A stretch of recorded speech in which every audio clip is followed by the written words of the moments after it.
23న ముఖ్యమంత్రిగా వస్తున్నా ఉంటున్నారు శ్రీకాకుళం జిల్లాకి. శ్రీకాకుళం జిల్లా మీద ఆయనకి ఎటువంటి ప్రేమ ఉన్నా, చిత్తశుద్ధి ఉన్నా, ముఖ్యంగా ఆయనకి రావడానికి ఎటువంటి అర్హత ఆయనకి కలిగిందని అనుకున్నా, ముందుగా జిల్లాని కరువు జిల్లాగా ప్రకటించిన తరువాతే జగన్మోహన్ రెడ్డి గారికి శ్రీకాకుళం జిల్లాలో అడుగు పెట్టడానికి అర్హత ఉంటుందనేది, రైతు శాతం తక్కువ ఉంటుందని తెలిసిన తర్వాత ఆంధ్రప్రదేశ్ రాష్ట్ర ప్రభుత్వం ఏ చర్యలు తీసుకుంటూ మా దాన్ని చెప్పాల్సిన సమయం వచ్చింది.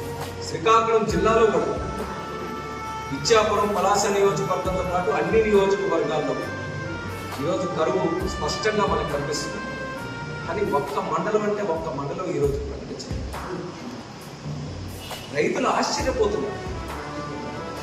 ఇంకా ఏం చేయాలో కరువు మండలంగా ప్రకటించడానికి, ఇంకా పంట అంతా కూడా ఎండిపోయి నాశనం అయిపోయి రాలిపోతుంటే ఇంకా ఏం చేస్తున్నారు ఈ ప్రభుత్వం అని రైతులు గగ్గోలు పెడుతున్నా సరే ఒక్కరు కూడా ఈరోజు మాట్లాడే పరిస్థితుల్లో